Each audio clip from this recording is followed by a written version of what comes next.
So welcome to the end of day 2 of Pathways to Prosperity. My name is Ian Reeve. I'm the Associate Director for Immigration Research at the Conférence Board of Canada. I'm really excited to be chairing this plenary panel, Intersectional Collaboration to Improve Immigrant Outcomes. We're going to have 4 fantastic presentations talking about really exciting cross-sectional, cross-partner relationships that have led to really exciting and innovative service within immigration and immigrant settlement. Before we move to introduce our speakers, I just want to note that the sponsor for this session is the College of Immigration and Citizenship Consultants, and we're just going to present a short video from them before we dive in. Thanks. Les consultants réglementés en immigration canadienne et les conseillers réglementés en immigration pour étudiants étrangers ont entre leurs mains l'avenir de ceux et celles qui rêvent de bâtir une nouvelle vie au Canada. Il s'agit d'une vocation et pas juste d'un travail. Il faut avoir le sens du devoir et la volonté d'être les meilleurs. Ces consultants et conseillers doivent être dignes de la confiance que placent en eux les personnes qui ont besoin d'aide avec le processus d'immigration. Cette confiance ne naît pas par hasard. Elle s'établit grâce à l'élaboration et à l'application de normes élevées de formation, de professionnalisme et d'éthique. Cette confiance repose aussi sur une profession réglementée qui fixe des normes disciplinaires visant à protéger les immigrants, leurs familles et le public.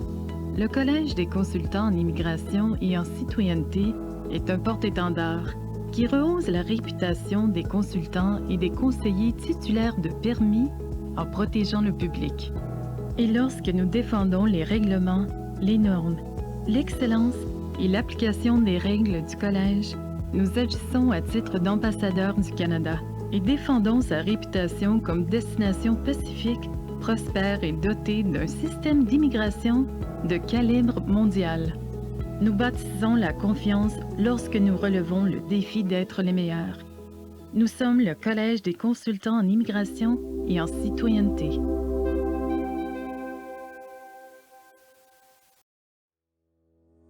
Regulated Canadian immigration consultants and regulated international student immigration advisors hold in their hands the future of those who dream of making a new life in Canada. It's more than a job, it's a calling. It demands a sense of duty and a passion to be the best. These consultants and advisors must be worthy of the trust placed in them by those who need help navigating the immigration process. That trust doesn't happen by accident. Building trust comes from setting and adhering to high educational, professional, and ethical standards. Building trust also results from a regulated, disciplined profession that protects immigrants, their families, and the public. The College of Immigration and Citizenship Consultants is a standard bearer, enhancing the reputation of licensed consultants and advisors by safeguarding the public. And when we champion the college's regulation, standards, excellence, and enforcement, we serve as ambassadors for Canada's reputation as a peaceful, prosperous destination with a world-class immigration system. We build trust when we all meet the challenge to be the best. The College of Immigration and Citizenship Consultants. Thanks so much again to the College of Immigration Citizenship Consultants. So without further ado, what I'm going to first do is introduce our 4 panelists, and then I'll ask them to politely wave so that people know who they are to the audience. So first off, we have Jennifer Freeman, who's the CEO of Peace Geeks. Very polite, thank you, well observed. Next, we have Anma Ashraf, Manager of Health Equity at the Center of Addiction and Mental Health Services, CAMH. Thanks, 2 waves, excellent. Next, we have Jeremy Smith, the Director of Strategic Policy for the Immigration Population Growth Branch of Nova Scotia's Department of Labour, Skills and Immigration. And then last but not least, Angelique Reddy-Kalala, the Chair of the Greater Moncton Local Immigration Partnership. So we'll have a presentation from each of the 4, obviously, before a Q&A from the audience. You'll be able to go over to Slido, as you have been able to do through the rest of the plenary. Use the code P2P Decade in order to enter questions, and I'll draw those to ask them to our panelists. Kicking us off is going to be Jennifer. Thanks so much. Hi, good afternoon, everyone. Good afternoon. My goal is to finish speaking before you receive the sugar crashes from all the ice cream a number of you are eating right now. So I'm extremely pleased to be here, and I'm going to begin by saying that if you would have told me 10 years ago that I was going to be speaking about private sector nonprofit partnerships, I probably would have laughed.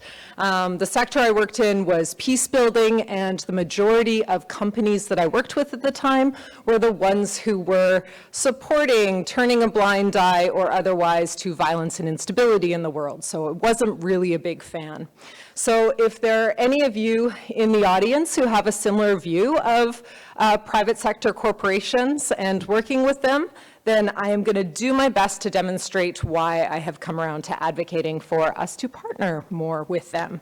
So we are at a moment in history, which you all know, where as a country, we're not only talking about the 465,000 newcomers IRCC is targeting for us to welcome in 2023, but when you include in Kiewit visa holders, temporary foreign workers, international students, and undocumented newcomers, Canada actually has more of an opportunity to welcome between 1 million and 1.4 million newcomers in the next year. And yet we know that up to 77% are not necessarily accessing our settlement services within the first year. So what services are they accessing? In addition to accessing information and resources from friends and family if they have them, they're going to banks. They're going to retail partners. They're accessing services like property management to help them find rentals and housing. And so while, like most sectors, we tend to think it's our mandate to provide services to newcomers, what becomes possible when we start reconsidering service provision to include all the services, the full breadth that newcomers rely on as they come to and become established in Canada? How do we build a stronger ecosystem for newcomers to Canada to thrive? Now, for those of you who don't know us at Peace Geeks, we're a somewhat unique organization within this sector. We are an international technology nonprofit. And around the world, we build and create digital tools to support greater connection, peace, and safety for people who've been displaced. And then here in Canada, we work with both the tech sector and in the settlement sector here to support newcomers' journeys to Canada. That gives us an opportunity to work quite closely with tech companies. All my team are developers and designers. They came from tech companies. After me, they go back to tech companies and pay off all the loans they had to incur working for a nonprofit. And so together, we're very aware of a number as we do our landscape analyses and stay up to date on what kinds of products and services are being developed by the private sector for newcomers. We see what's going on out there. And while some of these tools are very well designed, not all of them, many have little to no awareness about the nonprofit, that the nonprofit settlement sector exists. And they tend to often focus on the commodification of services and therefore don't give pathways to the free wraparound services that newcomers could also be accessing. On the other hand, we have our sector where, we have varying ranges of digital transformation going on right now. Some of you are developing incredible digital tools, and other organizations are limited by funding, skills, or capacity in their development of tools. So we have this kind of divide that is existing, whether it's cognitive and or practical, between the social services and kind of a community-centered approaches and then the business-centered approaches that are being developed by the private sector. As a society, we also tend to afford value to entities that make themselves lots of money. And that can translate to a value determination of their services as being better. And I think implicitly or explicitly, we can undervalue our own expertise as nonprofit experts and practitioners within this sector. And I don't think that's doing newcomers a service. As a caveat, this is not meant to be a controversial slide. I just dropped in a bunch of logos of folks we work with. I didn't mean to exclude anyone or highlight anyone. But this is what I think about when I think about what could our landscape look like if we were actually able to leverage the strengths of both nonprofit, public, private, and civil society actors equitably?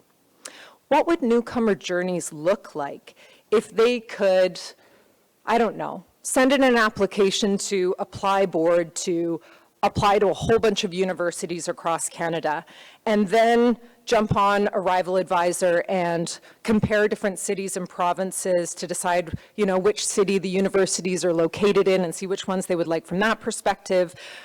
We would get that information from IRCC and provinces and settlement sectors. Then they could get connected with a professional network from immigrant networks, apply for a job before they even got here from Manitoba Start or Access Employment with easy hiring partnerships with Salesforce, Spotify. You know, you can see where I'm going with this. If we actually had a sector that had equitable partnerships across the full range of services that newcomers are accessing, what could be possible?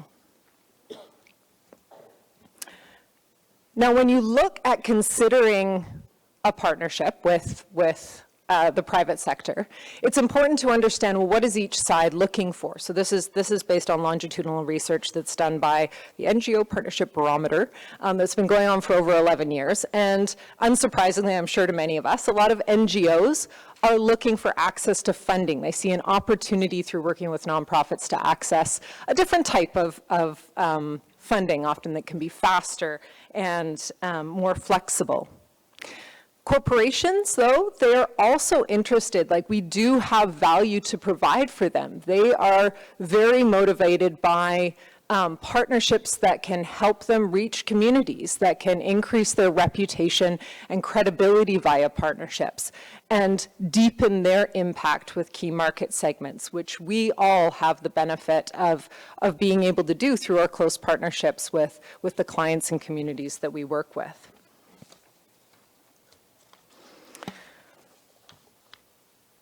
So since our Peace Geeks founding, we have both benefited from and enhanced the work of a very diverse range of private sector companies. It started with us partnering with the tech communities because we started it as a volunteer group of technologists who were doing this work, you know, social service work as volunteers.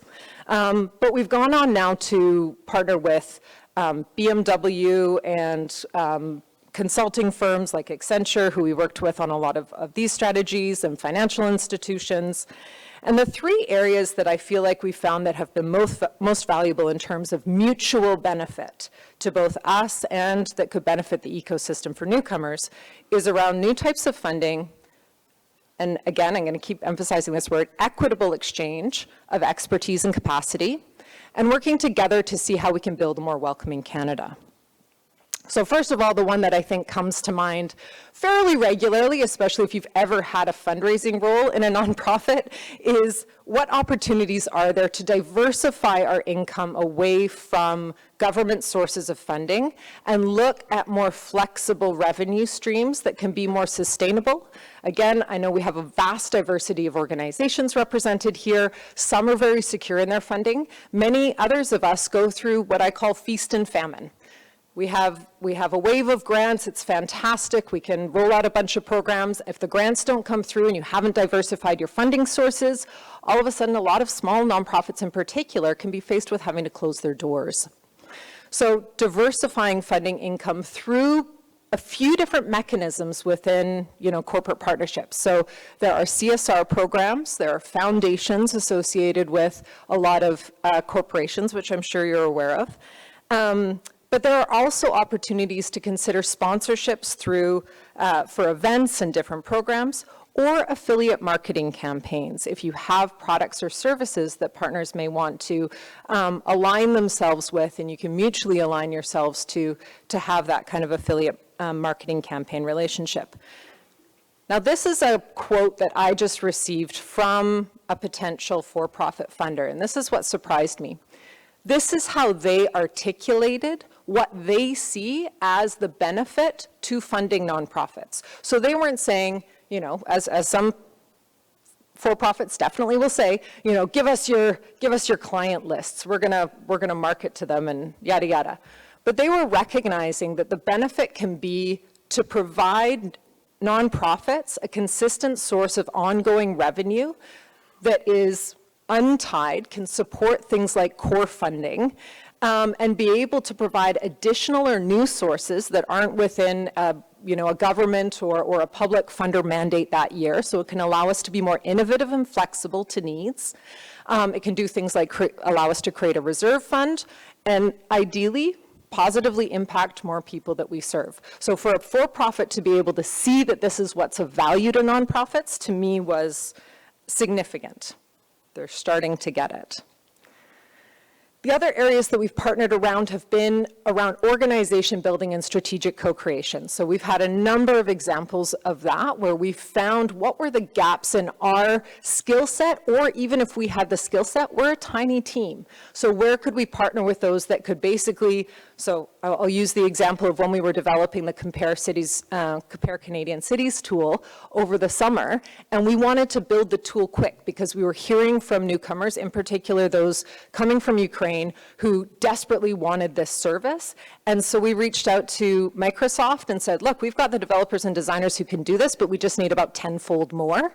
And so they said, great, we're going to do it over a weekend, and then we're going to do it the following week. And it provided benefit to us because it leveled up our capacity to be able to develop this tool in a meaningful way. And it provided just as much value back to them because a lot of those developers and designers, first of all, were from Eastern Europe. Many were from Ukraine, some were from Russia, and were hankering for a meaningful opportunity to be able to offer their skills and expertise to provide a tangible benefit to a problem that they were seeing in the world. So they were thrilled. We actually won 3rd place in their global Microsoft hackathon. So finding opportunities for, where there can be an exchange of value in different ways. And then the last thing that we did was around looking for opportunities to take what we were doing and find a mutual benefit that could extend it further. So looking at, I think one of my colleagues is going to perhaps speak to the problems around, how do we make a more welcoming Canada for individuals? And so in our annual fundraising campaign, we were partnering with companies to say, have an opportunity to meet a newcomer. Have an opportunity to talk with somebody about what the challenges are in their journey and their strengths and their capacity and the experiences that they are offering as an individual, not necessarily to get a job, not necessarily in an official mentoring capacity, but just learn about them as a human being and let that be one step towards them thinking of newcomers in your hiring practices and recognizing that there is oftentimes a big blind spot for a lot of newcomers. We see the DEI initiatives that go out, and a lot of them are tokenized at the same time that a lot of corporations are actually, at least the ones that we're talking to, are at the front line of recognizing that their future workforce, their future customers are newcomers to Canada. And they are wanting to embrace that as the future of their business models. I'm going to end and hand it over to my team with just 3 very quick tips for any of you who are thinking about what it would be like to partner. So very, very quickly, start from your strategic priorities. Understand first what you want to get out of the partnership. Where do you have gaps that a potential partner could come in on and support on, both financial and, as I was saying, around other opportunities like strategic capacity building or kind of systems change. Then, find partners that are a good fit. Make sure that you look and think about how you're going to evaluate. Are they mission aligned? Are they somebody that you're proud to have your name associated with? And understand what that needs to look like before, during, and after your partnership. What are the evaluation criteria you want to use when you evaluate your partners? For us, we have go, no go criteria. If somebody is associated with something that we are not okay with, whether it's racism, human trafficking, I mean, you mention it, but we have a big long list, they're out. They're out. We don't even go farther in terms of, oh yeah, they'd be a great fit in terms of a strategic support, or they're offering us tons of money. I don't care. We're not going to put our reputation on the line by being affiliated with them. All of our work is geared towards supporting newcomers. This isn't going to do so. Then if we find the opportunity, we do an evaluation criteria to quickly be able to see how aligned are they on what we're looking for. Is this a weak, medium, or strong alignment between us, so that everybody on the team can quickly see, is this somebody that we should move forward with? There are millions of companies out there. Don't go with one that isn't a good fit. And then last of all, make sure that you actually take the time to develop a partnership framework. Make it a plan. Work on the governance mechanism. How are you going to talk to one another? Think ahead around when, why, and how you're going to offboard the partnership. This isn't going to be forever. Think about who has power in different decision making. All those different facets are important. And then the last slide that I'm going to share with you, if there was one tip that I think has really benefited us in terms of working with, private sector collaborations, it's been the opportunity to learn what is part of the bread and butter of most companies, and I think is a disservice to the nonprofit sector that many of us, I'm sure some of you out there have had an opportunity to develop pitch decks and work with pitch decks, but it's an entirely different way of thinking about your work and your resonance with other rights holders out there in the world. And it's totally different than writing a proposal, and I really feel like if there's one thing you want to Google in terms of like, okay, I'm interested in exploring this a little bit further, Google how to write a pitch deck, how to create one, and there are oftentimes pitch fests going on in your city or maybe town where you can actually go and practice them, and you'll get free feedback if anybody wants to do something like that. So, thank you, everybody. I hope that I was able to open some minds for those who don't usually think about private sector partnerships, and partnerships important to Peace Geek, so if any of you want to reach out, send me an email. I'd love to partner. Thanks. Thanks so much. Oh, that on? Yeah, there we go. Thanks so much, Jen. Really appreciate that. Engaging private sector partners is an even bigger opportunity now with the labor market as it is. Employers are coming to the table in a way that I don't think we've seen before. And doing it with intention and with principle is really exciting as a perspective. Next, I'll invite Enma up to the podium. Thanks. Hi, everyone. Can everyone hear me? Okay. It's nice to see such familiar faces, and congratulations on 10 years for P2P, Victoria. I did attend P2P in 2012 and onwards as the director of the local immigration partnership. So it's come full circle. Now I'm on the other side of a partnership and presenting on mental health. So I'll just start by really speaking to the organization that I'm representing. So we are the Center for Addiction and Mental Health in Toronto. We are a large psychiatric teaching hospital, a research and teaching hospital, and we are the Office of Health Equity within that. And so we look at health disparities and determinants to ultimately improve clinical health outcomes for CAMH patients and clients. So I wanted to just start by saying that one of the bigger collaborations we already have is in our Immigrant and Refugee Mental Health Project. And so if you look at that, that's really, I would say, yes, it's hosted and held by CAMH, but it is a convening piece of work, right? It does speak to expertise across Canada, rural and urban, as well as expertise from the settlement sector that we reflect in this course. We've been doing this course for this project for a very long time. We have a very large community of practice, and we offer this about 4 times a year, of which many people in this room have taken it, and I would encourage you to continue to do so. We do have it for Yazidi population, as well as we're developing one for leaders. So I just wanted to do that plug as well. It is a free course. So what is it that we know about partnerships and working with immigrant and refugee populations? We know that economic and social conditions affect mental health, and that we must consider several social determinants, including the migration journey. We also recognize that intersectionality affects discrimination and privilege. Social identities intersect with each other and shape various advantages and disadvantages for immigrant and refugee populations, which can affect their mental health. As social determinants of health, and we talk about this a lot, and it's really important to say in this room, because you are those that directly work with those that are affected with social determinants. And it's really important to recognize that the settlement sector is the first point of contact. So in the migration and post-migration context, social determinants are consistently identified as the most important factors affecting the mental health of immigrant and refugees. The other piece that I really wanted to mention is that in our course and in our work and in our partnerships, we really look at refugee and immigrant populations as resilient, that they come from a deficit point of view, but an asset point of view, and therefore, what are the assets that we need to enhance and support to make people thrive?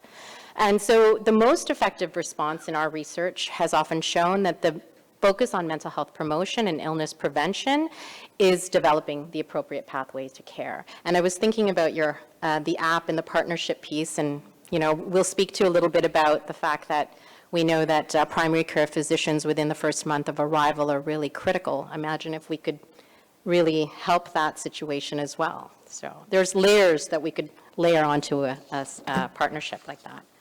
So what does make, this is a slide that our office literally uses in everything that we do about social factors and are the main determinants of health. What makes Canadians sick?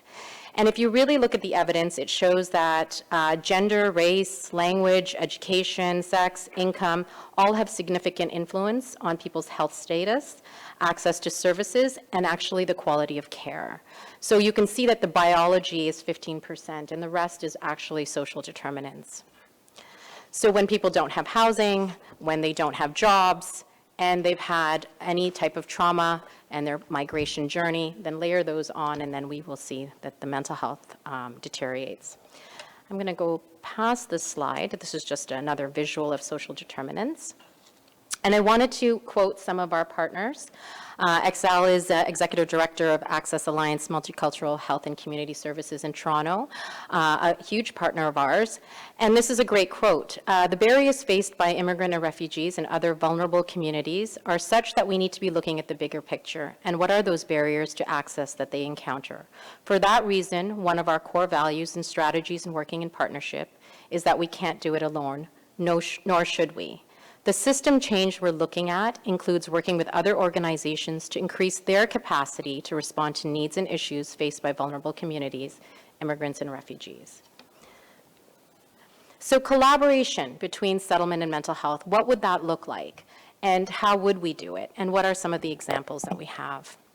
So we know that immigrant, refugee, and ethno-racialized groups seek help less often than the general Canadian population.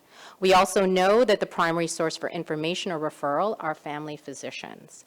Emergency services is the common pathway into mental health care, and the barriers to care include language, fear, shame, service accessibility, patient-provider interaction, and then, of course, circumstantial challenges such as cost, transportation, and competing priorities. And I know that I'm not speaking to anything that people in this room haven't experienced themselves with the clients that they serve. So how are they connected? Well, stressors associated with the migration journey can create or exacerbate mental health problems and illnesses. And intersectoral collaboration supports mental health promotion, mental illness prevention, and early intervention. So we know that the more knowledge people have about what mental disorders and the difference between mental distress and mental disorder, we actually understand what it is that we need to do differently. So settlement provides early recognition of mental health problems and illnesses and is a point of entry to care. So the programs offered by the settlement sector build newcomer skills, and they reduce settlement stressors such as language assessment, referral, and training, which are all things that we layer onto mental wellness. So another colleague of ours in Calgary, Annalie Coakley, also speaks about resettlement workers are engaged in the work of mental health promotion because they provide newly arrived people with the tools to give them agency over their mental health. They set them up with life in Canada and provide people with a sense of well-being. Resettlement work is, in fact, mental health promotion. And I think that's really important to say because I'm going to go on to how do we collaborate for better health outcomes? Well, here's some of those things. We can facilitate collaboration between mainstream mental health sector and the settlement sector. And we can do that by having protocols of care between mental health services and the settlement sector. We can address gaps and leverage existing expertise. So an example of this could be that we could bring mental health services to natural settings where immigrant or refugees meet. For example, a one-stop service at a place of worship. We also know right now we have a research study that we're doing that we presented on yesterday, which was a refugee screener for a resettlement assistance program. So the RAPS and the government-assisted refugees coming. And so what would that refugee screener do? It would enhance mental health awareness, but also allow for better sort of navigation of the mental health sector. So another thing that we can do is we can leverage existing partnerships. Social determinants, as I mentioned, are a key component of integration. So we do have existing LIPs. We have umbrella organizations that are already well situated to bring community partners to the table. And so how do we do that? How do we link with them? How do we work with them to create a protocol of care and assistance? They're the best experts of their communities. And so how do we leverage their expertise? And then how do funding models leverage this existing partnership to help and navigate broker sectors, right? So a lot of the times, I was a funder for a long time as well with United Way, and so you look at some of the funding models and you think about where is the nimbleness that we can do, and how do we not duplicate service, and how do we leverage everyone else's experience to have better care. So I'm going to give you an example. One more, sorry. Another piece that I did want to mention is the Mental Health Commission of Canada and looking at the existing evidence. They have some great suggestions that we've done with them on some reports around how to leverage research for this work. So one of the examples I wanted to speak about was a community health center in downtown Toronto, which is called Women's Health in Women's Hands. So we had a great, and I'm going to give you a stat that is pretty startling. So they had a very high number of ED visits. So their ED visits were about 2.8%, which is higher than the provincial average for emergency department visits of 1.45. By the third year of this collaboration, they went down to 1.25%. And have continued to decline over time. And why that happened is that we actually looked at a common referral process. We started working with them on how referrals could be different, and we started building their capacity to address the mental health needs that they were seeing. So we looked at culturally adapted cognitive behavioral therapy, and we looked at all the types of ways that they could look at referral process. So it really spoke to, they were the experts of the population they were serving, and we were there to help with the protocols. So it's a great example of how to reduce emergency department times. It does take time, and it was over a course of a couple of years, but it was very successful. So I did want to mention that as a great example. Another example is if you look at how these partnerships can work within an organization, we have a refugee clinic at CAMH, and how we ended up working with them is we looked at improving their socio-demographic data collection to capture the diversity of clients and then have that inform future improvements to the actual program. And then we have the capacity building that I mentioned on our immigrant refugee mental health project. And so we do evaluate continuously. We are accredited by UFT, and so we have a very stringent evaluation.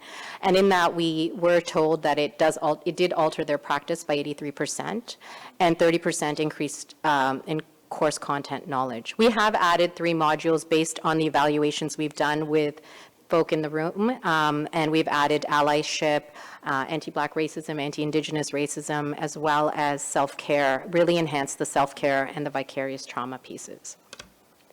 So those are some key considerations, but here are some that when developing partnerships, what you might need to do.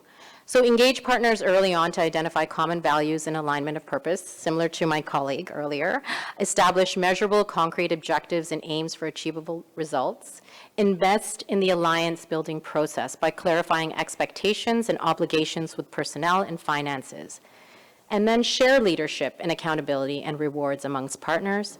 Integrate equity and anti-oppression practices. So really for us, a large piece has been like recognizing that we're in the health sector and how we come in a partnership to the settlement sector, and how there is often, different resources that have been allocated to these sectors. So in summary, I'd like to say that social determinants really want to hit that home, especially in the post-migration context, influence mental health. They are the biggest piece, and that collaboration between settlement and mental health is essential to support complex settlement needs. And funders can really build on existing structures, not to really duplicate either or, but it's more about leveraging what you already have. Evidence exists on what works to support immigrant and refugee mental health, and we just need to start implementing. There's a ton of evidence. I don't think we need to research it any further, but we need to leverage what's been done. And then successful partnerships bring results. Examples of outcomes were identified, and we have many more. I'm sure all of you have a lot as well. So please feel free to contact me, stay in touch. If you'd like any examples or would like to take the course, we're happy to share that. I don't think you can see the project website, but, you know, take a picture. I don't know, come by and say hello. Thanks, everyone. Thank you so much, Anma. Really exciting not just to see the possibility of connecting settlement and mental health services, but I was really struck by the overlaps you saw and just the connection that a lot of settlement work is basically mental health work, and certainly the opposite is true. Interactions with the healthcare system in any way can be an important part of settlement work. So really fascinating. Thanks so much. Next, we're going to have Jeremy.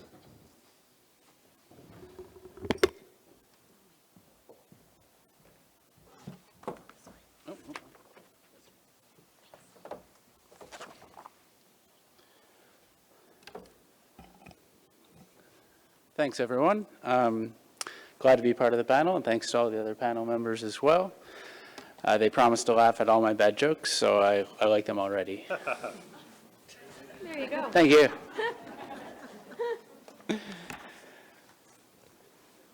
All right, so I'm Jeremy Smith. I'm the Director of Strategic Policy with the Nova Scotia Department of Labour, Skills and Immigration, the Immigration and Population Growth Branch. That's my long title. Just Jeremy's fine. I've been on the Ukraine file since March of 2022 when it started, and I only began at immigration in spring of 2021. So my whole presentation is going to be about giving you an example of the importance of getting experts around the table, particularly when you're not an expert yourself, and the importance of not being territorial around your various roles so that you can respond effectively and hopefully quickly to the needs of incoming individuals.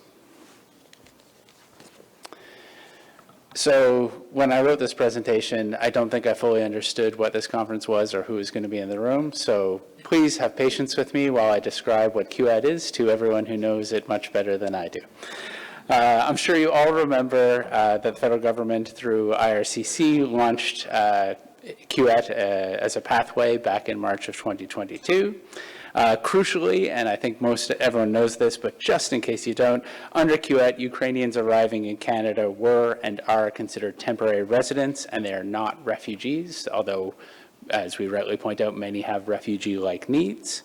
And this distinction between refugees and Ukrainians is very important, as it necessitated a different response from provinces and territories to the crisis in Ukraine and the incoming Ukrainian arrivals than we would see necessarily with other humanitarian situations like, for example, Afghanistan, where we rely heavily on our settlement provider partners who do a fantastic job welcoming and onboarding Afghan refugees as they arrive in our jurisdiction.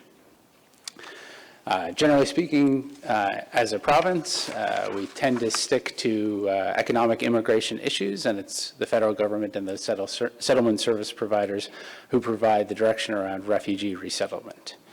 From a provincial standpoint, we've always wanted to be informed and kept in the loop on any large arrivals, such as the charter flights of Afghan refugees, and keeping those close relationships has always been important to help understand what the pressures on our settlement service providers will be and how we might be able to help respond to lessen those pressures or work with colleagues to help get additional supports in place.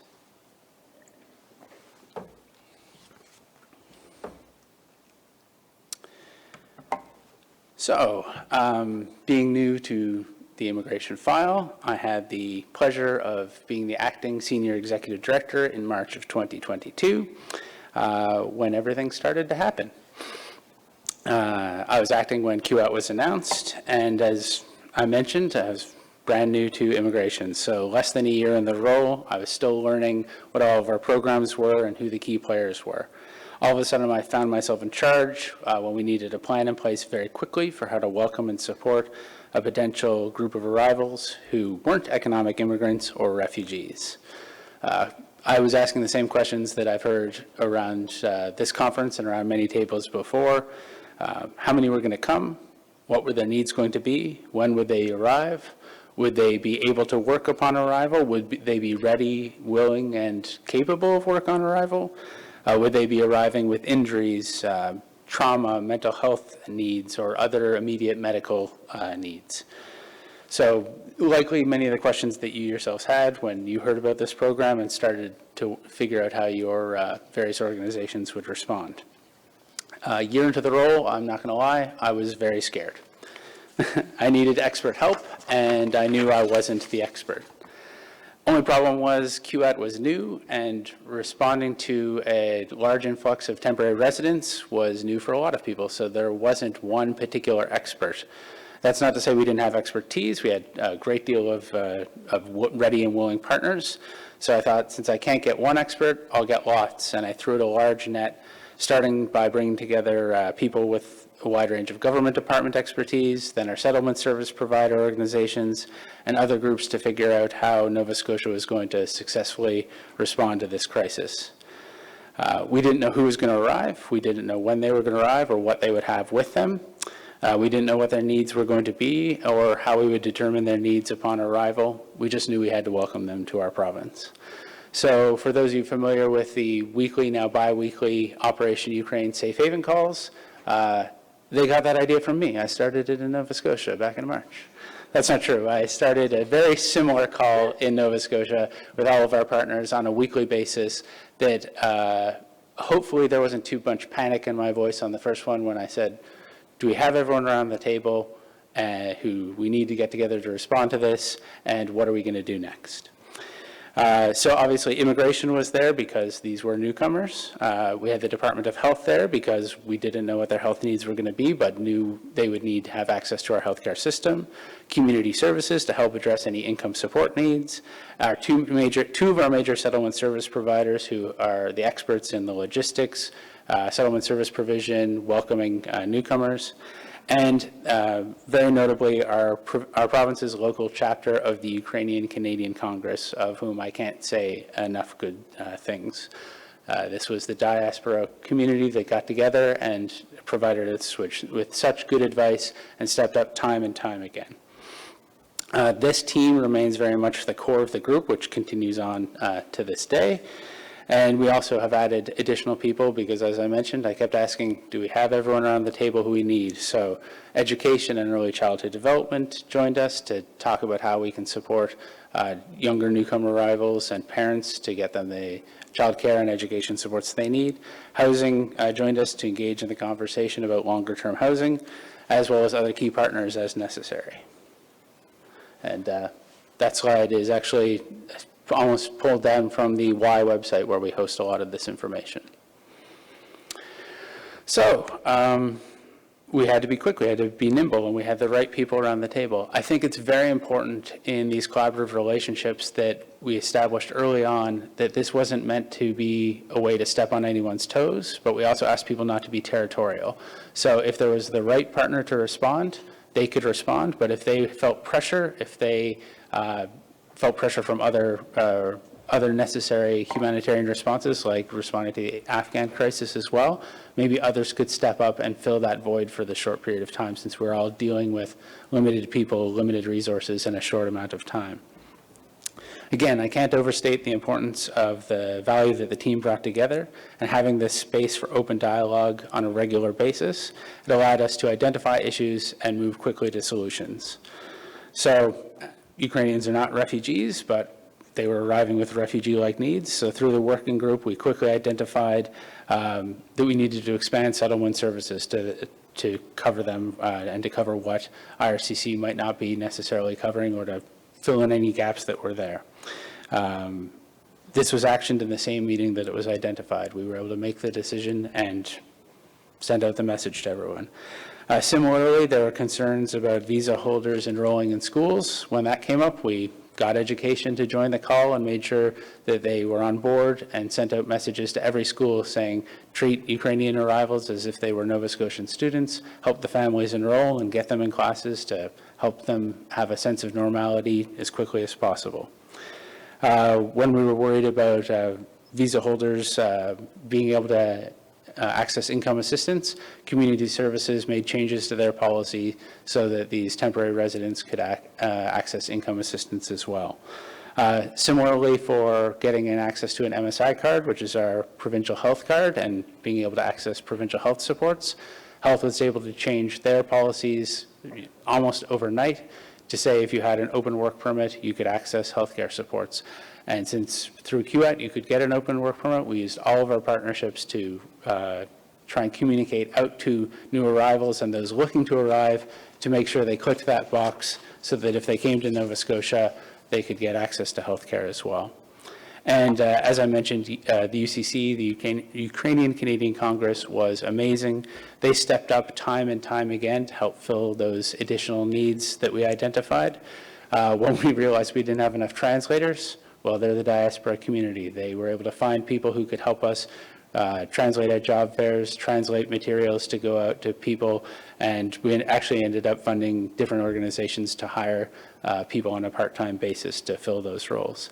They stepped up again to create a homestay program and partner with some of our provincial partners to get some funding and move a homestay program forward, and then also to support job matching as well.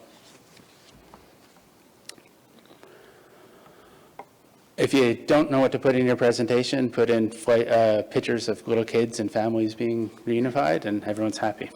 So through this group, as I mentioned, we were able to respond quickly and effectively to a number of challenges. And that meant that we were able to take on additional challenges. I guess the reward for doing something well is to get to do it more often. So we were one of the 3 jurisdictions to welcome a federal charter flight, and these are images from that welcoming. We just finished handling those immediate policy challenges I mentioned, and then our table started to work on how we could welcome the charter flight. We confirmed with the health rep that we could have health services on site and ready to go in case people were arriving from that flight with any additional needs or illnesses that had to be looked after. Our 2 settlement services providers, again, without being territorial at all, worked beautifully together to talk about the logistics of coordinating and also the light and more heavy touch settlement services that would be needed immediately and then in the days to follow. UCC and even some of our staff who have capacity in Russian and Ukrainian wanted to volunteer to go to the airport, which the Halifax airport's about a 40-minute drive from Halifax, depending on where you live. So the Y had buses rented for their staff, and they said, cool, join us on the buses. So again, just an example of how intersectional collaboration kept working and working for us. It was a long night, and it was a busy night, but it was a successful night. We also supported accommodations, as I mentioned, through the homestay program. When our charter flight came, those individuals were put up in hotels for 14 nights, thanks to IRCC, but as many had to quarantine and still hadn't been able to get out into the community to look for additional accommodation support, we worked with our Department of Community Services and our Department of Housing to stand up additional, more medium-term housing supports for incoming Ukrainians, which continue on to this day. Again, settlement service providers being ready to be on site, helping with transportation all the way along. And we held job fairs, a few different job fairs. As many Ukrainians landed and were ready to work and wanted to get a job to help be able to fund their own accommodations, we worked with our partners to set up some job fairs, one large one in Halifax and then a few in regional areas outside of Halifax as well. YMCA and UCC both stepped up to help make connections to settlement services on site and also to help with the job matching. The community was also happy to be involved. Many employers had reached out and said they wanted to hire Ukrainian nationals upon arrival, and it was the Y that coordinated those various requests. In the end, in July, we hosted a site at Pier in-person job fair at Pier 21. I had 45 employers on site and over 370 registrants. I can tell you more than that walked through on the day. And on a personal note, and just showing the benefit of collaboration, I was there. That's where the original picture of me came from. A Ukrainian man came up to me. He had very good English and explained he was a truck driver. Before I could hand him the 2 job offers I had on my table for truck drivers, my friend from the Ukrainian Canadian Congress in the booth next door stood up, walked over, said, no, he's coming with me, and introduced him to 3 different employers who were on site. And he left that day with a job offer in hand and successfully was able to hopefully transition to a longer term in Nova Scotia. So that's it for me. Thank you very much.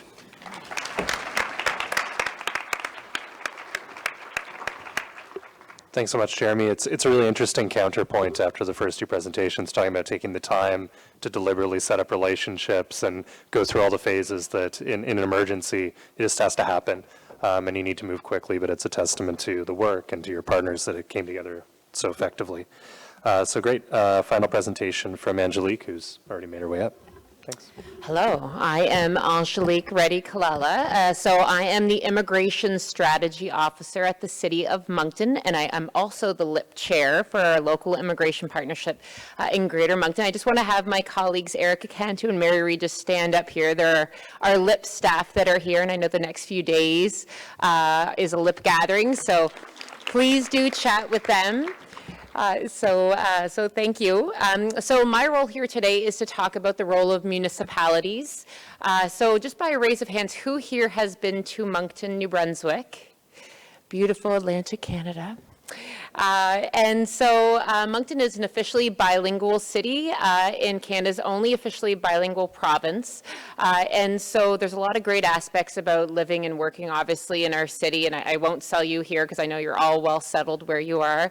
But I do want to start off by saying thank you to our settlement sector. I know it's been a really hard couple of years, and people were very tired and continue to be. And the role of immigration is so important in Canada right now.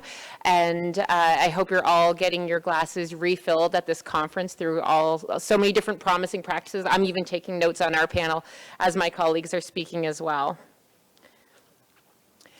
So I'm just going to go through a few things. So I do work in economic development. My portfolio is economic development, working with employers, for instance, but also community development as well. So I do have lots of statistics, and I'll just quickly touch on those, but it really helps build a case as well.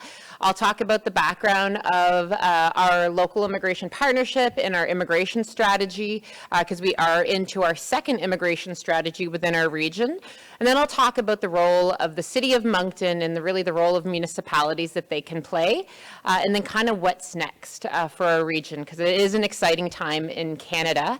And so just to give you an example, our population is around 150,000 people for Greater Moncton. And when I say Greater Moncton, it's Moncton, Riverview, and Dieppe. We're one town, 2 cities that work really closely together on the immigration portfolio. And so just in 2022, just right up until August 31st, we saw about 3,000 newcomers that had actually permanent residents that had landed in our region, so in our area, and we're projected to reach about 3,600 by the end of this year, this calendar year. And just to give you an example, with our new immigration strategy, we've already achieved our target, and that strategy is done in 2 years. So you build it and they will come, and there's a lot of people moving to our region that is really exciting, but as you know, puts a lot of pressure on a lot of different services in the area, and I'm going to talk a little bit about that. But certainly we're growing. Our region is welcoming 44% of all immigrants destined for the province of New Brunswick are landing within our community. And a lot of that has to do with our economy. So we have a wide variety of different sectors, everything from finance, trucking, insurance, logistics, IT, customer service, hospitality, tourism. We're on the ocean. And so there's a lot of different employment opportunities for the principal applicant and the spouse.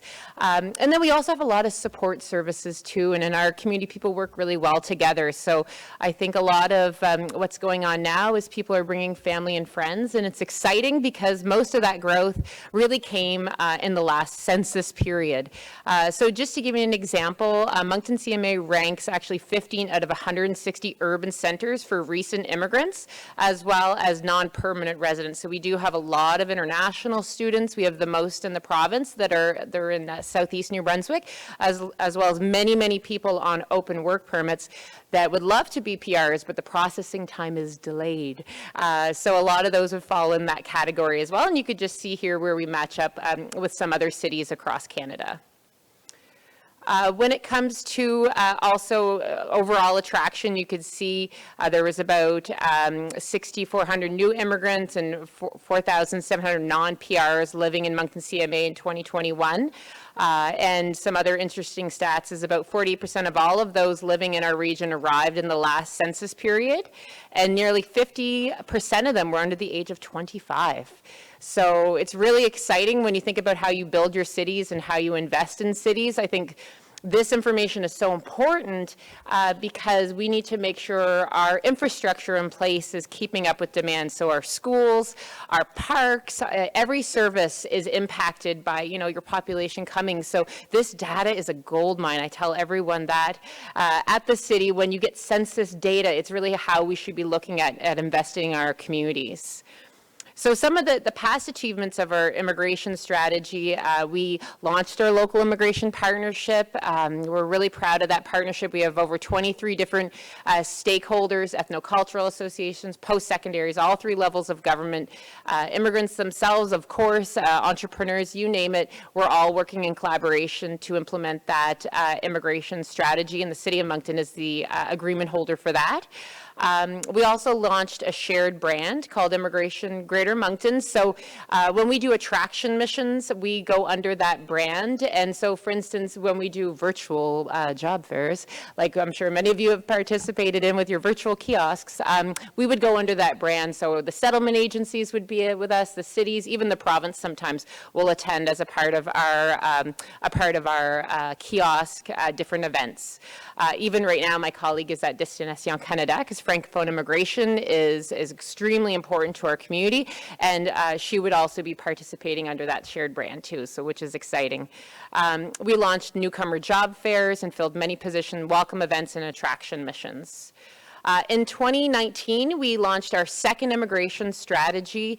The first one really focused on labor market, entrepreneurship, kind of those principal things that are bringing people to Canada, but the next immigration strategy really looked more deeply at like the holistic, the overall experience of people coming, because we know obviously people are coming for a better quality of life, and it has to do 100% with their families. And so the next immigration strategy was really looking at the overall human experience, and it's implemented by our local immigration partnership. So it's all of our partners working collectively on direct actions through actually a few working groups. So our vision is to create Greater Moncton among the most attractive and inclusive places for newcomers in Canada. And we have a lot of work to do to get there. The way we see it is we have a good base, but now we need to keep on growing and being dynamic and really look at some of the inequities that exist and making sure that everyone is able to experience the same experiences, no matter whether they're in schools, government services, or just going to their neighborhood park, but that everyone would have that same experience. And it takes different strategies to get there. And so the three pillars are attracting talent to our community, ensuring newcomers put down roots, and broadening community collaboration and mobilization, which is really the cornerstone of the local immigration partnership. And so I won't read through all those key objectives, but really it's really to look at not only people coming here for their primary reason, which is get a job, start a business, but it's also ensuring that the communities, the welcoming communities that are welcoming the individuals are also ready too. So we've done a lot of work with our community and with making sure we've got some good actions in place. So underneath all of those overall high-level objectives, we have over 50 different actions. And those actions really came from a few different areas for our immigration strategy. So We did surveying and focus groups with over 600 newcomers and international students within our community, went to post-secondaries, met with ethnocultural associations, settlement agencies, of course, to get their feedback, looked at promising practices nationally and internationally, and then based on that, those actions and those pillars were put in place.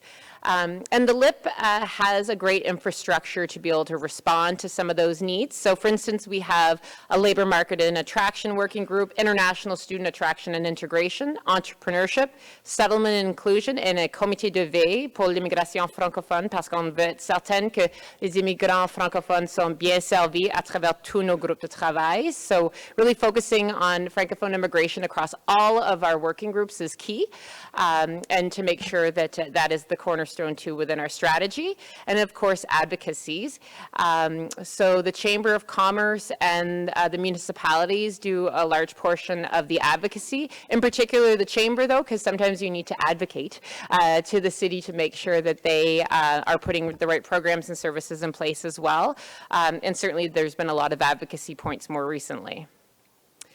And so when it comes to the role of the city, it's an interesting place to be because oftentimes the cracks in the economic and social systems, they really bubble up at the municipal level. And municipal government is the closest level of government to the citizens, right, to the residents. And so all of the services generally that touches residents are municipal services. And so that's an interesting kind of space to be in because from a municipality perspective, you're working with employers, with partners, with newcomers themselves, and you have a lot of ability to use your sphere of influence to be able to affect change. So if you are working with your cities or towns, you know, continue with that. And if you're not, it's a great opportunity to really leverage some exciting capacity building within a community. So our city's fully invested in immigration. And so some of the main things that we've been moving forward during this new strategy was moving everything virtual. So our job fairs that were in person, we moved to a virtual model. We went to virtual orientation sessions and settlement fairs all online. Through our local immigration partnership, we also implemented weekly calls at the beginning. They're called vulnerable newcomer calls. And basically it was to look at what were some of those key things that were burning issues. So it wasn't to give updates on your programs and services, for instance, but it was to talk about what were some of those gaps in our ecosystem. And so things like self-isolation, when people first arrived, for instance, in New Brunswick, you had to self-isolate for 14 days. Well, how did you get your food? Like those are type of the questions. How do you hear about immunizations? What about housing and employment barriers? And there was a lot of concerns around obviously IRCC processing times and people not knowing where to go to get those questions answered, as well as Medicare issues. So through those regular calls that we were doing weekly at the starting of the pandemic, we were able to address a lot of those initial concerns. We've now moved back to in-person employment fairs and have filled quite a few positions. A lot of the Ukrainians are obviously coming to those employment fairs, and we are seeing about 700 people per fair. There's one in 2 weeks. Employers are more than eager to attend. And so oftentimes we actually have a lineup, like a waiting list of employers looking to participate. And so providing those, working with our ethnocultural associations for translation services has been really, really helpful with all of our events. We also moved back to in-person for our settlement fairs and welcome all of our partners to attend. And those are a great way for people to connect. And again, is the City of Moncton leading those, but it's working with all of our partners to make sure that when newcomers arrive, they're connected with employment, but they're also aware of all of those other services. So at our last settlement fair, we even had like local boxing clubs and track and field and football and all sorts of different organizations where people could get their kids registered in sports. We were also pleased to partner with Voies on the employer playbook launch. So we launched that about 6 weeks ago.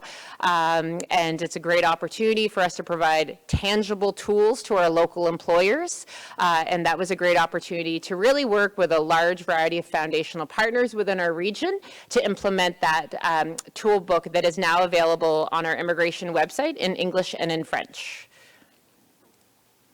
We also do a lot of pre-arrival. I think there's a lot of opportunity around pre-arrival services just because the cost of housing and overall settlement is so expensive right now. So that window of people getting settled is really getting shorter because they're spending so much money staying in Airbnbs or trying to find apartments or staying in hotels. So we see a lot of value in working with pre-arrival employment and hiring fairs as well. And from a municipal perspective too, there's a lot of work to be done at the city level, and it's exciting work to do, but I mean, it's really challenging work as well. So just about 6 weeks ago, the City of Moncton just recently adopted a policy on diversity, equity, and inclusion with an action plan, which is really exciting for our city. It was adopted by our city council. We have an internal steering committee with over 20 different departments, and some of the quick wins that we hope to achieve is surveying our employers and making sure that our staff, we work towards our staff being representative of the community that they serve by having diverse hiring panels and overall awareness raising. So that DEI action plan will take a few years to achieve, but we consider it to be more of a journey with a lot of work to be done.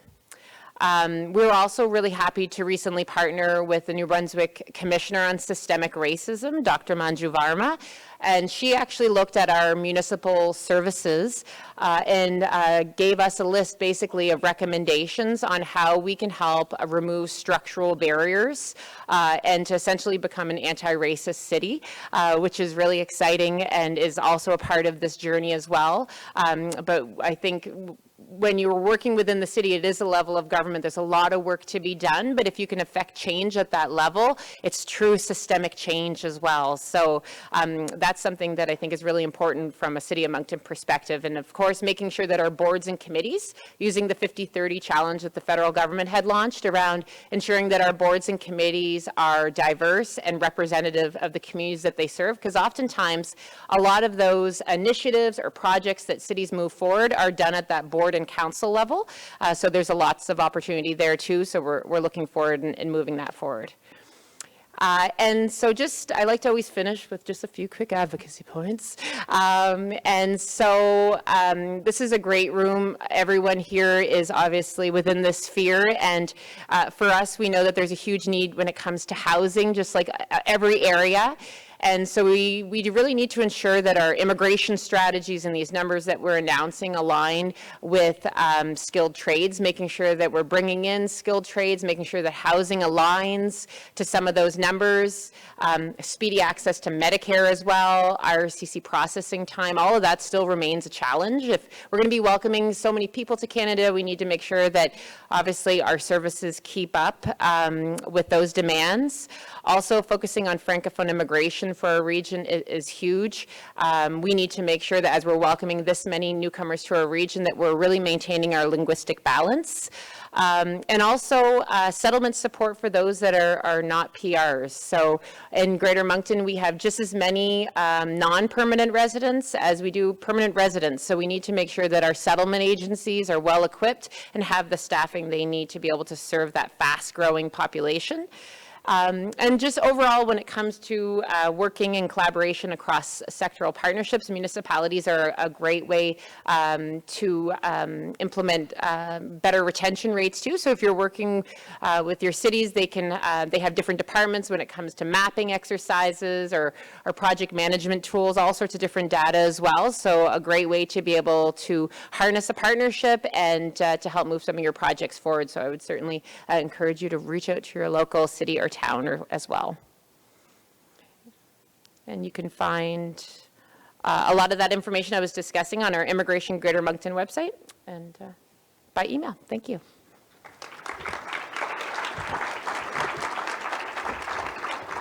Thanks so much, Angelique. The more we research what makes for effective attraction, welcoming, and retention of immigrants in small, medium-sized communities, we learn how much of an every partner approach and a collective vision is required to be successful, and it sounds like Moncton's well on its way and doing some amazing work. Thanks so much for highlighting it. So it's over to you in the audience. We've already got some great questions on Slido, so please make your way there to vote up any questions that you'd like to draw to my attention, but also to feel free to ask any late questions. I want to start with one that I think is good and kind of covers the ground, and anyone might be able to jump in on it. Specifically, the question asks, when making partnerships, how do you find out about information such as a company's affiliation with human trafficking, which I think was to Jennifer's point, but I think I might broaden it slightly to just say, how do you make sure that your partners are, a good fit and are aligned with your sort of principles and goals, and just what does that process look like? So Jennifer, maybe we'll start with you, but then open to anybody. Thanks. I think that's a really good question. And I have both, and my team uses both formal and informal means, and I think that's appropriate. I think that we need formal means to do that research so that it's objective. So, for example, in terms of human rights protocols, we look up information on sites like Human Rights Watch and Amnesty International and Voies, and Google search things like, has this company been affiliated with any of these practices that we're particularly concerned about.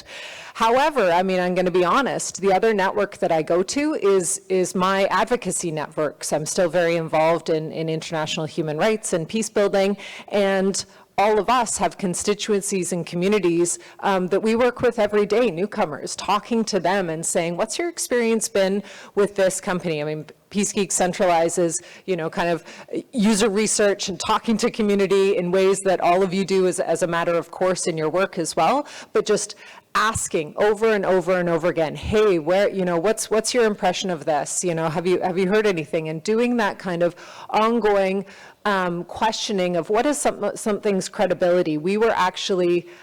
We had a long resistance to partnering with private companies and putting any of their services or information in the app. And it was actually in talking to newcomers that we started to reevaluate whether that was a good approach, because again, it was communities we were talking to who were saying, why I'm looking for banking information, and then I go and look at services near me, and all you're giving me is like, this is the Canadian dollar. They're like, I want to find a bank near me. And I'm like, okay.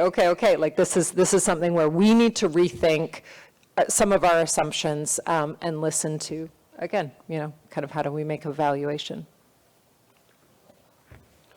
Anyone else want to jump in on that one, on finding partners and vetting them ahead of time?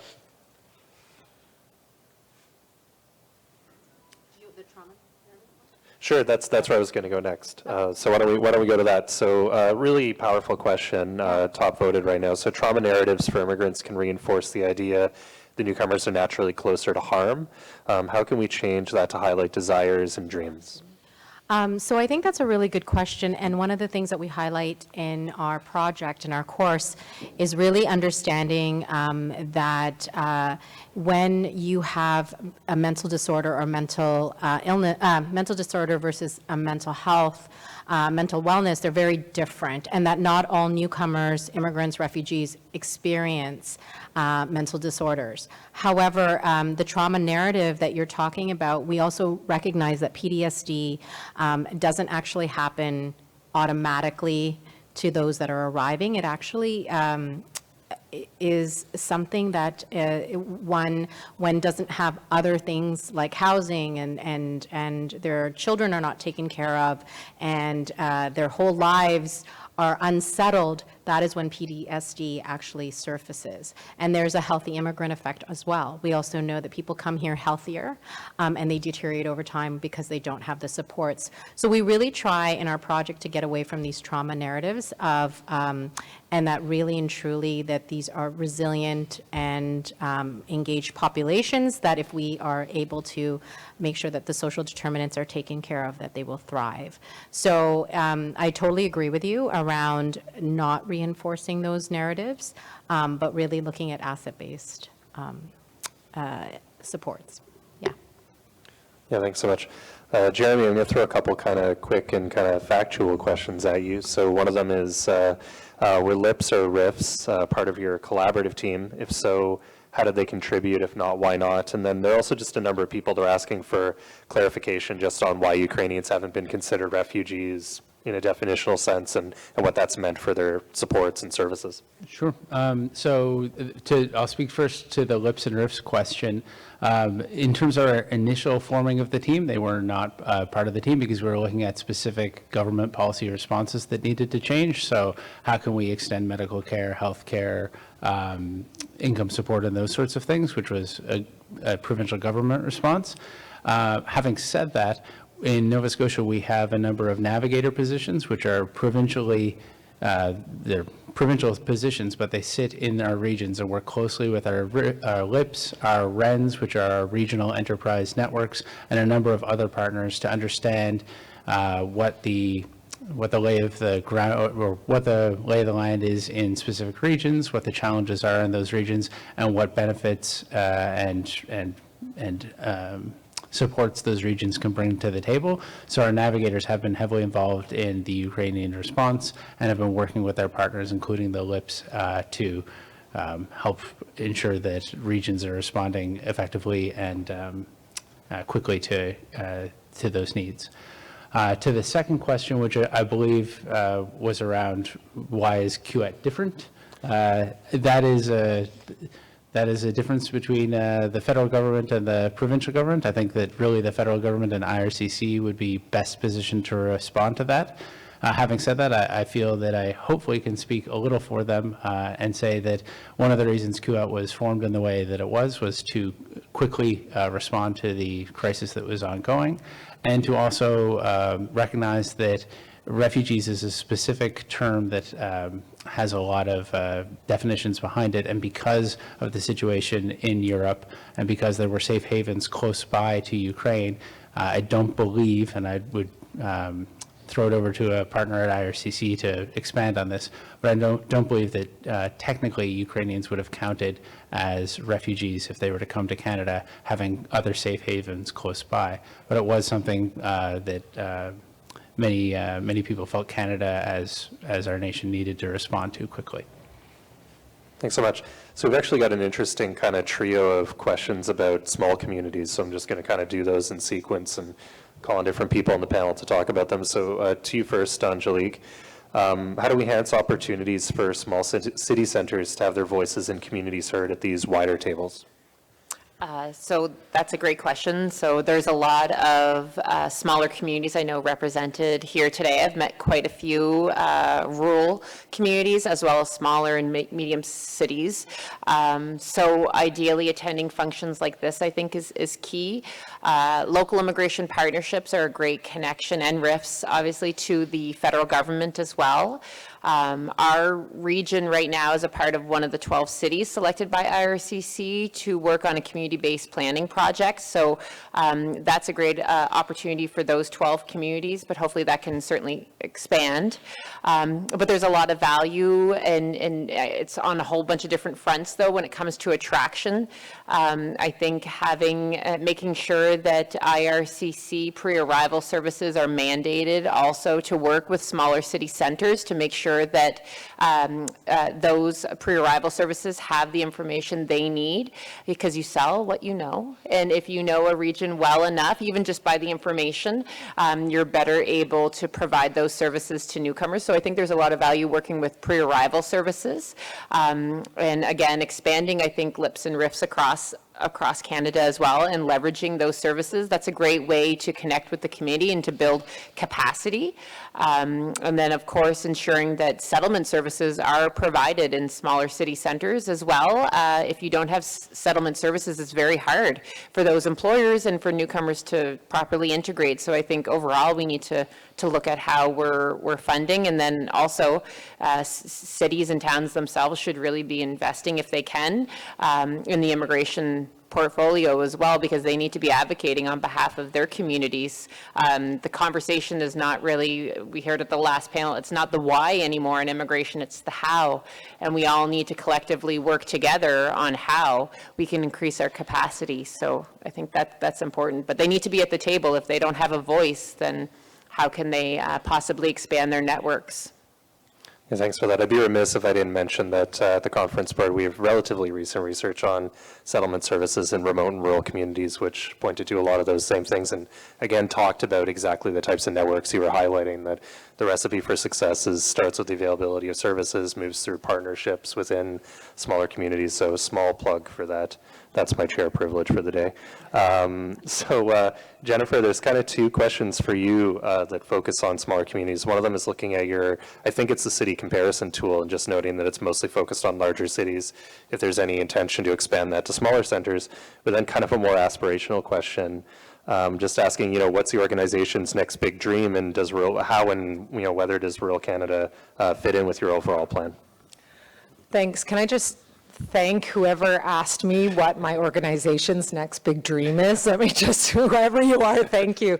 No, I mean, I am very partial to small cities. I was born in St. Albert, Alberta. Most of my family lives in small and rural centers across BC, Alberta, and Saskatchewan, and actually Nova Scotia. And anyway, Nova Scotia.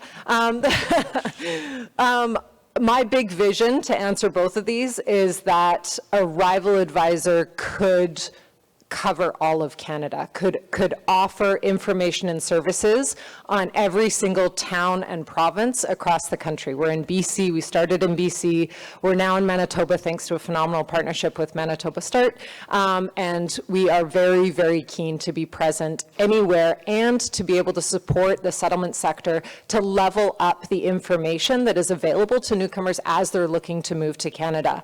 So, to answer the first question, why is it that only big cities are currently represented in the Canadian Cities Comparison Tool? It was because that's the data set we had. We had no funding to do that. We did it kind of off the sides of our desk, repurposing other funding that we had to get the tool out quickly, and it's a beta version. That's what we started with because that's the partner we had, and we are very, very keen to expand it and use it as an opportunity to highlight the richness. As you can see in the tool, we're offering information because we've been asked to on, what's the cost of living? What are the in-demand jobs? What's the vacancy rates? And a lot of those are that information, sharing that information with potential newcomers has the ability to show people new to Canada what phenomenal richness there is in many centers beyond the fabulous cities that we also have. So send me an email, please.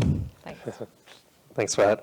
Emma, how do we start these collaborations between mental health services and settlement services in smaller communities? Yeah, sure. I can answer that. I can only speak to my own experience. I have seen in smaller communities that partnerships are fairly intuitive and natural. Lots of people work together already, and it seems like there's a easier way to work together because there's not so much bureaucracy and bigger organizations sort of getting in the way. I will say one of the experiences I've had in the past is having a community mental health service, sort of almost bridge a partnership and loan one of their staff to come to a settlement agency. It could be once a month, and it could be not necessarily to do sort of client facing, but to really support the workers and what they're seeing in clients and distinguish between mental distress and mental disorder, because there's a big distinguishing factor. Lots of people might have distress, but that does not mean they have a mental disorder. And so it's about linking with those mental health services and saying, and recognizing that the settlement sector also will be educating them on who the population is in their community, what are some of the needs, and that's the gap that I think one can make. So how do you do that? I would say it would be, if you have a local immigration partnership that already is a partnership table in your smaller community, that may be one way to do it. Maybe another that of a community mental health center, and it's about having your leadership talk to them, or maybe perhaps it's even a call to their intake and getting to know them and who they are and what they do, because don't underestimate your expertise to actually bring them on board as well. So that's what I would say. Thanks so much, Jeremy. A challenging question, but incredibly important one, and one I think we need to keep grappling with. What would you say to the idea that the rapid response for Ukrainians was a form of white supremacy and a political agenda? And I'll fuse that with another question that asks about just early lessons that we think we'll be able to take from this particular response as we think about how to address responses into future humanitarian crises. Yeah, and thank you to whoever asked that question. I think it is a very important question to keep in mind, and a difficult one to answer, so I will try my best. I think it's important that Canada responded quickly to the crisis in Ukraine. I think there's a lot of lessons learned that we can take from this response. I see other questions on the board and things that we sort of talked around a little too about, why can't we call Ukrainians refugees? And and there's a similar question from, I think, the same person, names matter, and what's the context of not calling Ukrainians refugees? I think to talk to those a little, it's important to use the proper term for Ukrainians, because as they're not refugees, I think generally speaking, the general public has an understanding that refugees do get services from the government of Canada. It's not in any way untrue that Ukrainians don't, but they don't get the same level of services. So it's important for people to understand that additional services might be needed, and that's been a way we've been able to leverage groups to help step up and fill in those gaps for Ukrainians.